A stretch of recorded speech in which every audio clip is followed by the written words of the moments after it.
En la clase de hoy vamos a hablar de la cooperación cautelar internacional. Venimos viendo en las últimas clases distintos aspectos de la cooperación jurisdiccional internacional.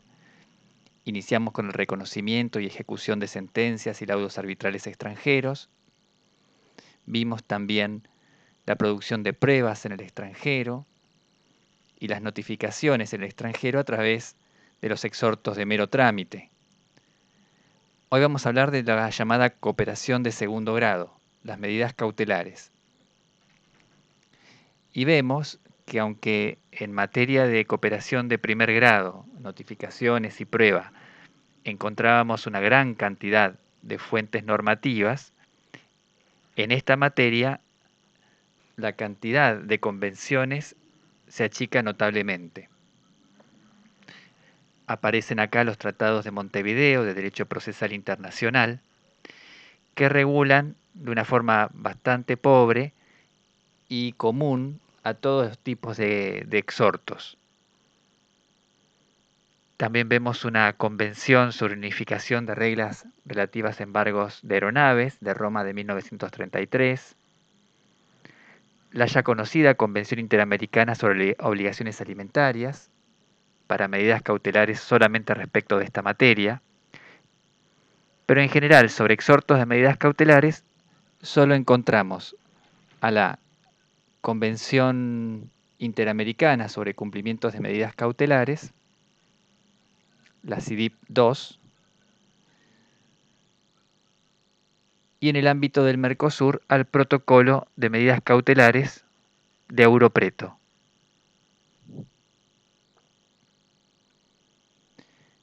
En relación a la regulación de fuente interna, nos encontramos con una regulación muy pobre. Encontramos el artículo 2611 del Código Civil y Comercial, que establece un principio que va a ser muy importante, y es el de la obligación de los jueces argentinos de brindar amplia cooperación jurisdiccional en materia civil, comercial y laboral. En tanto que el artículo 2612, que establece esa obligación de oficio y sin demora, segundo párrafo, vemos que esa expresión se refiere a las medidas de mero trámite y probatorias, de manera que no alcanzaría a la cooperación cautelar.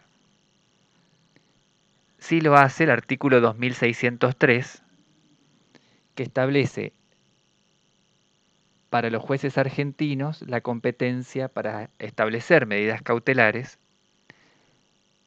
La primera, una verdad de perogrullo, cuando entienden en el proceso principal, pero también, lo que nos interesa, a pedido de un juez extranjero competente, o en casos de urgencia, las llamadas medidas cautelares territoriales, aunque sea incompetente, pero si los bienes o las personas objeto de la medida se encuentran en la Argentina. Y por último, en caso de una sentencia dictada por un juez extranjero. Y acá aparece esta expresión que nos recuerda a las convenciones que regulaban el exhorto, en donde vemos cómo la prestación de cooperación cautelar no implica el compromiso de reconocimiento de sentencia, ni tampoco pronunciarse sobre la jurisdicción del juez que está pidiendo esta cooperación. Pasando a analizar un caso en el que un juez uruguayo pide un embargo genérico, algo así como para nosotros sería una inhibición general de bienes, vamos a ver cuáles son las fuentes normativas aplicables. Dijimos que en esta materia los tratados de Montevideo de derecho procesal prácticamente no tienen aplicación en función de que hay dos tratados que han sido ratificados casi por la totalidad de los países que lo han suscripto. Solamente podríamos aplicar las normas del Tratado de Montevideo de Derecho Procesal de 1889 respecto de Bolivia. Respecto de los demás países ratificantes, encontramos o al Protocolo de Europreto del Mercosur o a la Convención Interamericana de Medidas Cautelares. En ambas fuentes encontramos una calificación autárquica de qué se entiende por medidas cautelares, como procedimiento para garantizar el resultado de un proceso actual o futuro. Impedir la irreparabilidad de un daño, dice el protocolo de Europreto. Y las materias sobre las cuales se puede aplicar estas convenciones son en materia civil, comercial, laboral e incluso en procesos penales respecto de la reparación civil. ¿Qué tipos de medidas pueden solicitarse? Bueno, pueden ser de manera preparatoria, es decir, antes del inicio de un juicio, en cuyo caso se establece un plazo para que el juez, para que la parte que solicitó la medida inicie la demanda. Es un plazo de caducidad de la medida cautelar. También puede ser incidental, es decir, como un incidente de una acción principal. O una vez obtenida la sentencia, para garantizar la ejecución de esa sentencia. ¿Qué tipos de medidas contemplan estas dos fuentes? Bueno, en general, todas las que tiendan a impedir la irreparabilidad de un daño. Y se habla en la Convención Interamericana de la seguridad de las personas y los bienes. Por ejemplo, custodia de hijos menores, alimentos provisionales, embargos y secuestros preventivos de bienes, la inscripción de la demanda, administración e intervención de empresas. Vamos a ver cómo la procedencia de la medida, que si lo pensamos desde la perspectiva del derecho argentino, requiere de 3 elementos: verosimilitud del derecho, peligro en la demora y contracautela, empieza a mostrarnos cómo estas fuentes normativas establecen una distribución de competencias entre el juez exhortante, el que solicita la cooperación cautelar, y el exhortado, el que la presta. En el caso que analizábamos, entre el juez uruguayo y el juez argentino. Los dos primeros aspectos, la verosimilitud del derecho y el peligro en la demora, los va a juzgar el juez exhortante aplicando sus propias normas. Va a ser el que va a determinar si efectivamente hay verosimilitud del derecho y peligro en la demora. En tanto que la contracautela es puesta en cabeza del juez que está más próximo al daño, que tiene por finalidad compensar, en caso que fuera injustificado, la contracautela, es decir, el juez exhortado, y aplicará su derecho.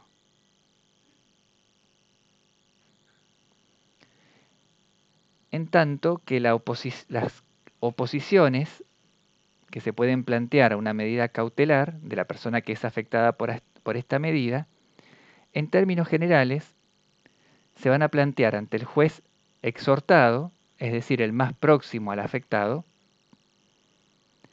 pero las va a resolver el juez que solicitó la medida, en este caso el juez uruguayo. Solo algunas pocas causas de oposición van a ser directamente resueltas por el juez exhortado. Entre ellas, la absoluta improcedencia de la medida, la disminución de la garantía constituida como contracautela, y en especial cuestiones relativas al dominio y derechos reales, cuando la medida afecta derechos reales. Y como se imaginarán, también está en cabeza del juez al que se solicita la cooperación cautelar la afectación de sus principios de orden público internacional.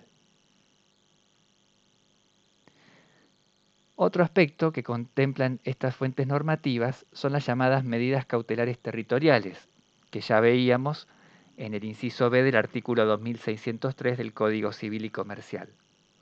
Quiere decir que cuando hay un riesgo por la frustración del derecho, si la medida se demora, la parte que la solicita puede recurrir directamente al juez del Estado donde los bienes o las personas a asegurar se encuentran. Por ejemplo, para impedir el desplazamiento de un menor o para embargar un buque o una aeronave próxima a partir, se puede solicitar esta medida a un juez aunque resulte incompetente, en tanto este juez asume luego la obligación de comunicar rápidamente al juez internacionalmente competente.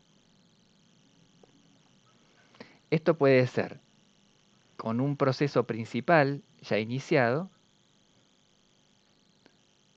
o con un proceso principal aún no iniciado, en cuyo caso el juez que toma la medida fijará un plazo para que se acredite que se haya iniciado la demanda. ¿Cuáles son los requisitos de los exhortos de medidas cautelares? Bueno, acá hacemos un poco de memoria y nos encontramos con requisitos procesales que habíamos visto en general para los exhortos, el de la legalización y la traducción. Se tendrá que acompañar copia auténtica de la demanda o de la petición de la medida cautelar, y en el caso que el juez exhortante solicite el cumplimiento de un procedimiento especial, las normas que lo justifiquen.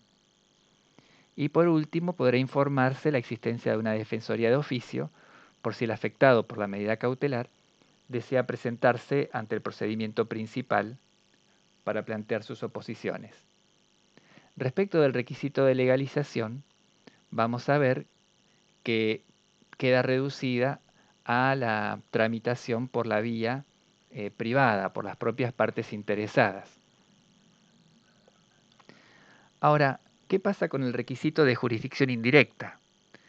Algunos autores sostienen que en base a una expresión del artículo 2 de la Convención Interamericana, que se encuentra también reproducido en el protocolo de Europreto, dice que la medida cautelar podrá solicitar por juez competente en la esfera internacional, y de esto infieren que es un requisito la jurisdicción indirecta.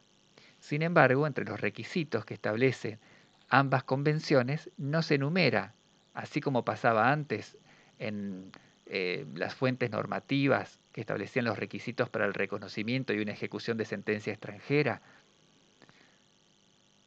la jurisdicción indirecta del juez que dictó la sentencia. Bueno, acá no encontramos como requisito el de la jurisdicción indirecta.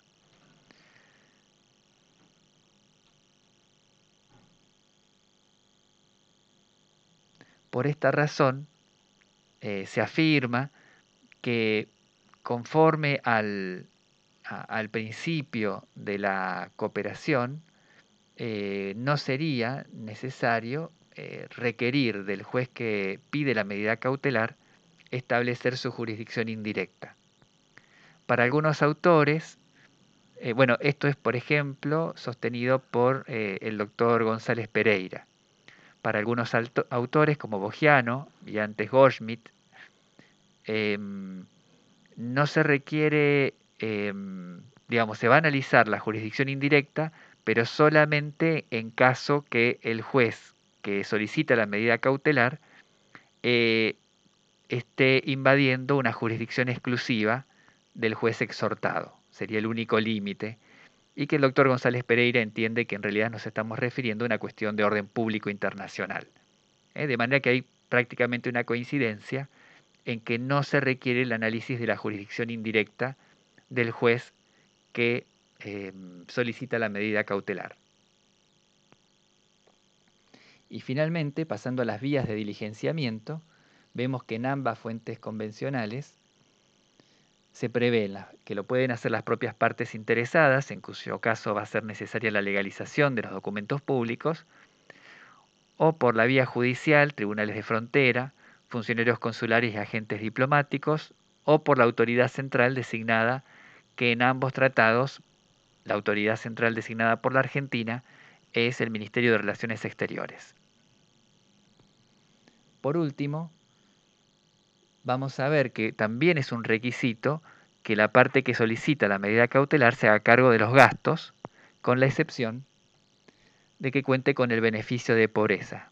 Y esto también es una cuestión muy importante, que el Estado 2, el Estado al que se pide el cumplimiento de una medida cautelar, asume la obligación de respetar el beneficio de gratuidad o pobreza que haya sido otorgado por el Estado donde tramita el proceso principal, el juez competente.